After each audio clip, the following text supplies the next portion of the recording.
guys? Greg Ferris here. If you're not familiar with who I am, thank you for watching this video. I learned this in class today, or I kind of got this idea in class today. Again, if you don't know who I am an undergraduate student at Emporia State University, and the class I am taking is endocrinology. So pretty much all we talk about is hormones, kind of how they interact. And again, a lot of times it's hard to apply stuff we learn, like the academics, to like training and nutrition. If like you're a bodybuilder or a powerlifter, again, like most of the research isn't on people like that.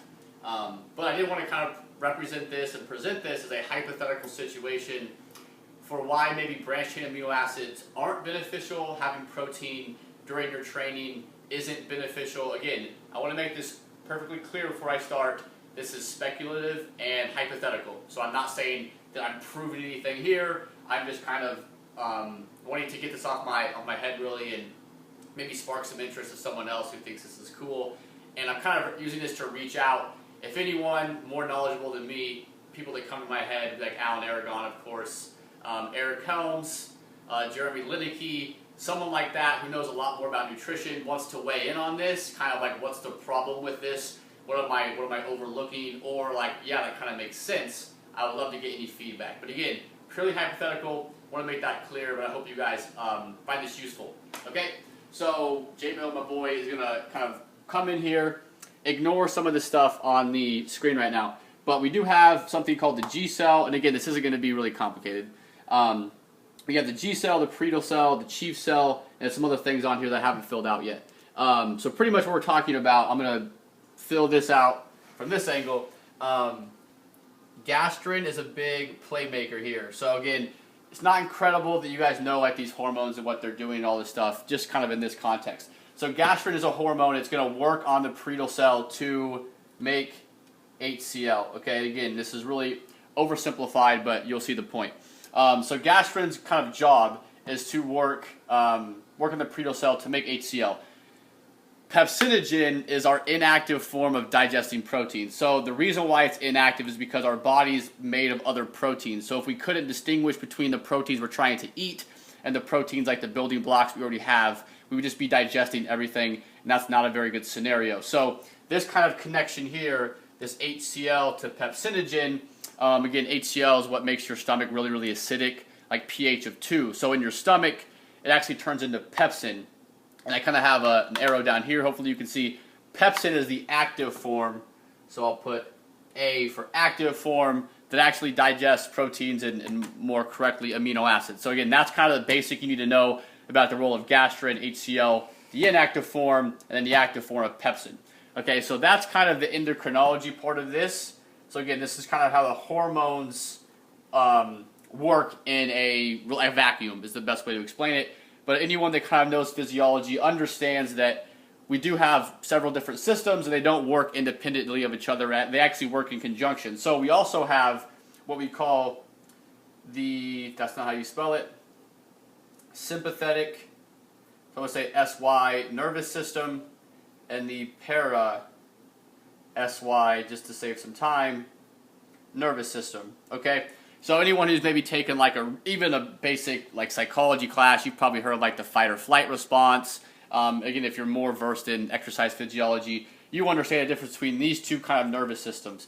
For people watching this channel, what's probably going to be most important is parasympathetic is mostly going to be predominant at rest, and the sympathetic nervous system while you're working. And I don't mean working in a sense of like sitting at a desk working. I mean like your heart rate is up. So exercise is the example that I'm going to use today. So why is this important? Again, our hormones don't work in a vacuum. Our nervous system plays a role in kind of controlling these through like feedback loops, if you're familiar with that. So feedback loop is pretty much just something that will either inhibit or stimulate a process. There's like feedback loops upon itself. I won't get into that. So the sympathetic nervous system, this is what you kind of need to know. The sympathetic nervous system works on the parietal cell, if I'm writing this correctly, to inhibit, that's a minus sign, inhibit the parietal cell, which again would inhibit HCl production, which would kind of inhibit this whole process of digesting proteins. You'll probably see where this is going. And the parasympathetic, in contrast, stimulates that process for more HCl production, more efficient digestion. So we talked about this in class today, not really this. We kind of talked about this, and this wasn't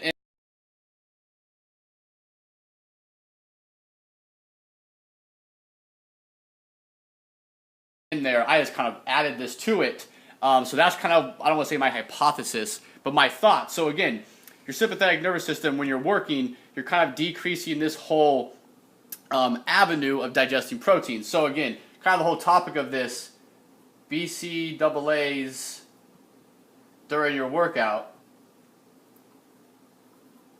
was kind of what I was thinking. And I even asked my teacher this, and she was like, I don't really know what that means. But that's kind of my thing. If you look at this from that perspective, again, this is one kind of scenario, definitely hypothetical. I'm still going to get thrashed on that, by the way. The sympathetic, it makes sense that while you're working out, your sympathetic system is going to be, you're going to be using this kind of nervous system. That's not really in question. I guess what the question would be is how much it actually inhibits this process, and is digestion of protein still possible, and is it going to be more beneficial? Again, so there's branched-chain amino acids, their efficacy is up to debate. That's why it's kind of cool to find more of this stuff out. Some of the stuff is we already kind of know, but this is kind of like we don't know which way it's going to go. So again, from this kind of model that I'm representing here, I would say no, because it's not going to be really, really efficient. You can come on me now. But again, like sometimes what I will do is have like whey protein and like Gatorade during my workout, just because it's a little bit cheaper. And like anecdotally, I feel like I have great workouts when that happens. Again, there's like 100 variables going on, and I'm not simply saying that I have great workouts because of that. For instance, I deadlifted 15-pound PR today with no intra-workout shake. So I definitely don't think it's, what? It was all me. It was all my roommate, apparently. So I definitely don't think it has to do, it's not a huge factor. Again, I'm not going to make this a crazy long video, but make sure you have your 24-hour nutrition down on a solid training program, you're sleeping, all the really vital things. But again, if someone is more knowledgeable than me, even if you don't think you're more knowledgeable than me, and you have some ideas about this, again, the weaknesses, the strengths, all of that stuff, I'm definitely not putting this out there as like, this is why branch chains don't work. I'm not saying that. Just something to kind of think about.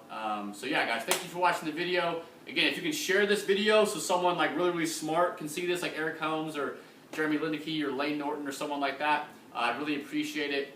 Subscribe to my channel if you're new here. Give the video a thumbs up if you like it. And that's it, guys. See you later. What was our time? Excellence. You always have the